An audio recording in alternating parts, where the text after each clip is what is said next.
This is where Duolingo confused the shit out of me. I took that piece of info and I threw it out the window because why?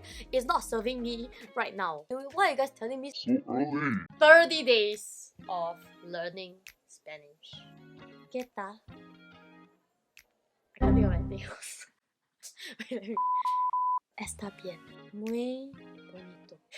So how far have I come after learning Spanish for 30 days? This is Bao from Bao the Pigeon, and today I'm teaching you a skill. How my friend and I are learning Spanish, and we're having a great time. So I'm guessing not very well.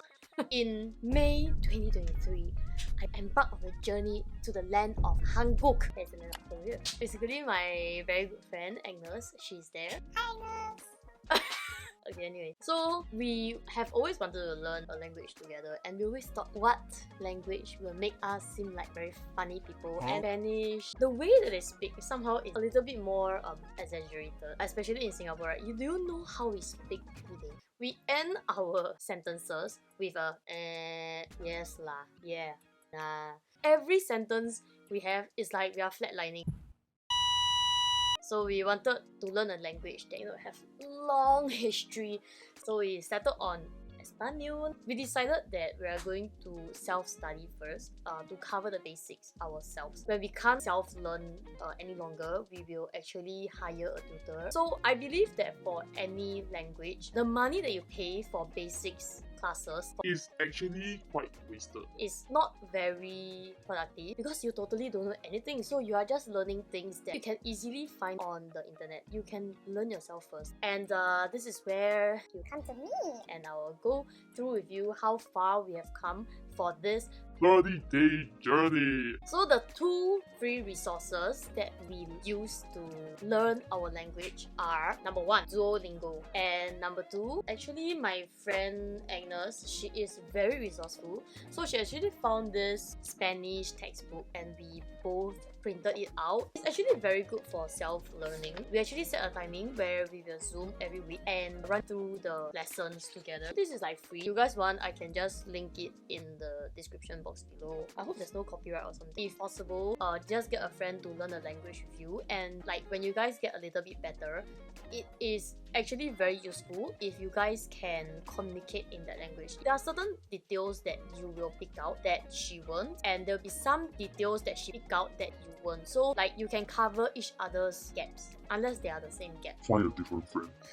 The third is EDX, which is this online platform that actually offers many free lessons. I feel this kind of platforms are actually very good if you just want to learn something, and even if you pay a little bit of money for the certification, let's say you need it for a job or something, it's actually really good. This video is not sponsored. Sponsor me. Okay, so EDX as a tool is actually very good. The problem, it is not very well supported on iPhone. Spanish for me is a side project, not important for me to spend time on my laptop for it. So the fact that it is not well supported on iPhone is a big disadvantage for me. So end up I'm just giving big exercises.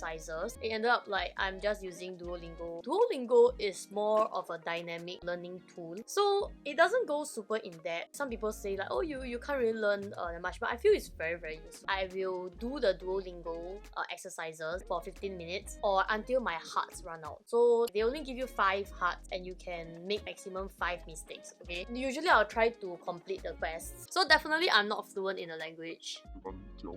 What I've learned from Duolingo, I'm able to greet people, Hola, ¿qué tal? And then I'm able to respond estoy bien. And the second part is I'm able to get around a city. So you ask where is the toilet? So ¿dónde está el baño? Or ¿dónde está el tienda? A place. So ¿dónde está is just where is the... I'm able to order food and drink. This is where I feel Duolingo is very useful if you want to travel to that particular place. I mean, order food and drinks, getting around the city, these are very useful phrases. Yo quiero una ensalada. So they always use ensalada or apples, manzana. And number 4 is to describe your family. Mi familia es grande. ¿Tú tienes una hermana. Do you have a sister? Okay, so simple things like that. 5 is I'm able to shop for clothes. This part I'm not very good. They teach you what is a purse, like cartera, dress, vestido, verde, green, rojo, red, azul, blue. So usted in general is actually like a formal way of saying like you. So when you want to talk to your teacher, you are like usted, okay? Don't say tu, because tu is actually very informal. You usually use it for your friends. This is where Duolingo confused the shit out of me. Was saying that some places usted is also used for friends. I took that piece of info and I threw it out the window because why? It's not serving me right now. Why are you guys telling me So early. As for the weekly check-in with my friend Agnes, up till 30 days, I was actually learning Unit 4 with her. So basically 1 week is 1 unit. The first lesson, this one, is an introduction to Spanish language. New vocabulary. So vocabulario nuevo. This is how far I've come, okay? ¿Qué tal? Libro. Book. Oh yeah, and it's not está bien, it's estoy bien. I'm well. They actually have like fill in the blank. So they have a lot of explanations, pronunciation, how to pronounce and everything. Personally, I didn't read any of this, and I actually learned a lot of pronunciation from Duolingo itself. It actually goes into in-depth explanations of pronunciation and stuff. And I think this one is for learners of the South American side. So there are 2 kinds of Spanish. One kind is the kind that they speak in Spain, and there's the other side which is the South American, where like Mexico is. Different regions actually speak different Spanish, if that makes sense. Today Agnes and I, we were learning a new word, sebecer. It's actually pronounced, okay, I'll put it here. It's actually spelled. Another way of pronouncing it is bebeta. So there are different ways of pronouncing the C letter. Agnes and I, we get a bit confused. For me, I think the S sounding one is actually a lot easier. So I'm gonna go with that. And then as time goes by, hopefully I can also understand when people are saying it to me in a TH sound, okay? I still have difficulty with the tenses. So if I say like tú tienes, it has the S at the end. And if I say he or she is L or like ella. So ella tiene, it's not supposed to have an S. And then if I say yo tengo, it's different. So tienes, tengo, tiene is all have.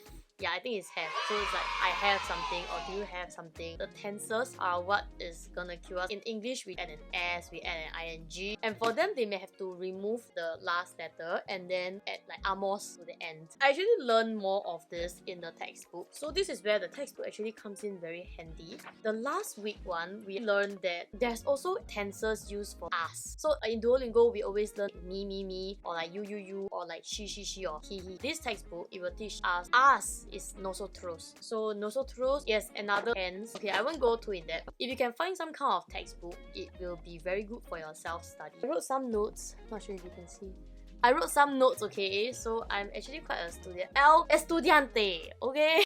And one thing is that I can't roll my R's. You know, most Spanish speakers, they're able to roll their rrrr, and I can't. I actually went to search on YouTube how to roll R. The tongue length, I believe, actually plays a part in this. Okay, I mean my personal view. Okay, so my tongue is like shorter. Like, I think this is why like I can't roll my R's, even though I have been trying for very long. Yeah, it's not very long at all since the start of learning Spanish. So there's that vibration thing that you have to actually practice, and I'm still working on it.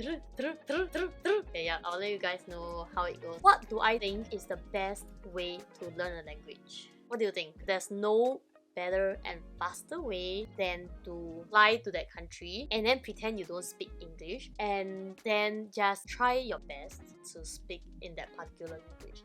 This is after you learn a little bit of the basics first. So you know this, that, where, then you can ask random things. You have to point. This one, how much? If you immerse yourself in that particular culture, you can actually learn that language very fast. So this is a tip from Ultra Learning. I'll put it right here by Scott Young. So this dude, in 1 year, he actually traveled to 4 different places that speak 4 different languages, and more or less he became kind of fluent. He took 3 months for each country to learn their language, and I think at the end of it, he did say that he ended up not being very fluent in, or is it Chinese? I can't remember.